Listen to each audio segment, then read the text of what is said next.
Our tiny south-facing patio needs some shade. We built this last year and it helps in the evenings, but during the day it does nothing. So we want something overhead like this, but we do want it to retract kind of like this. So we're gonna try and make our own. We got the pots, cement, 4x4s, and some brackets from Lowe's and started constructing. We attached the brackets to the 4x4s and then screwed them into the pots so that it would hopefully allow us to not have to hold it up for an hour while the cement dried. We had to find a place in our yard that was fairly level so that the cement could harden, and of course it wasn't near where we were gonna put them. So we'll get to move these things later.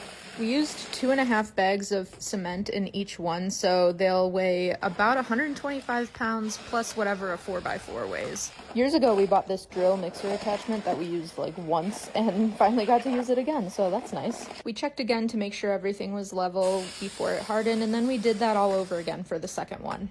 That one's definitely not level. Don't worry, we fixed it. Once they dried, we could move them. There's nothing to grip on. How do you think this is gonna be a piece of cake? We're gonna have to roll it. Roll it.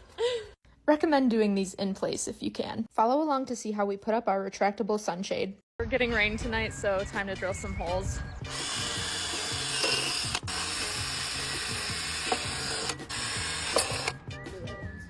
If we're gonna clean these up and stain them, we're going with a dark walnut jar stain.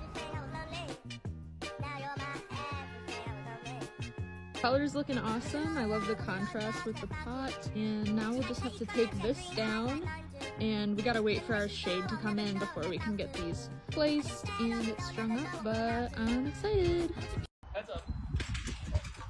Yeah, part 3 of our retractable sunshade is going really well. If you missed the first 2 videos, this is what we're trying to make, a sunshade overhead that retracts kind of like this. After getting our posts cemented in the pots and staining them, we used some eye hooks at the very top of the post and also on the house that we are going to attach a cable to. Make sure you get vinyl coated if you do this, and it comes with everything you need to just loop it through those hooks and tighten it down with the bolts.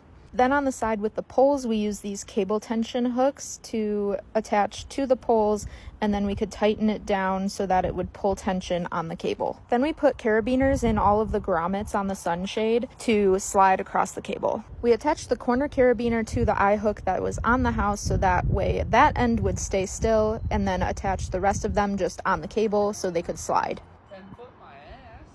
Double check the measurements of your shade so that you have your posts in the right spot. We chose a really windy day to try this on, so when the shade was out, it pulled too much on the cables and the poles tipped over. We knew this was a possibility, we just were hoping that the cement was heavy enough, but it was not. We wanted to check how the wind would do when the shade was pulled in all the way, so that's what we tried next. We also realized our 2 eye hooks were too close together, so the shade was drooping a little bit, so make sure if you do this to put them a little further than the distance of the shade. Moral of the story, this probably won't work if you're doing the pots, but if you dig into the ground with your posts, it totally would work. Since these posts didn't work for our retractable sunshade, we had to come up with plan B for our patio makeover. New idea is making this little area our cooking area, and then making this our patio area, which we initially didn't want to do because the cement is cracked really badly and then there's no privacy, but now I think we're going to, and we're just gonna get an outdoor rug to put over the concrete, and then instead of doing a sunshade because of the wind and everything, we could just get one of those big umbrellas and set it like kind of right here, and then we'll still use our planter poles to string lights from, so we didn't waste our money completely on those. So if you have recommendations for one of those rugs or a umbrella that doesn't cost a fortune, let me know in the comments, or if you have other ideas. We decided we're going with plan B for our patio situation, and we moved one of the planters and mounted our solar string lights that I just got. They come on automatically, but you can use the remote to turn them on and off as well, but I love that they just come on by themselves at night. I already had some that you can plug in, but solar is 10 times better. It's basically our dream to have an outdoor TV setup, so let's see if we can make that happen. The wind is why we can't have nice things. If you've seen our retractable sunshade fail, then you'll know that we decided to try an umbrella, and looks like this isn't gonna work either. Today was going great. It was a beautiful day, and we got our outdoor rug delivered and got that all set out. We were trying to keep it under $100, and we wanted to go with something fun that we wouldn't do inside of our house, so this was the winner.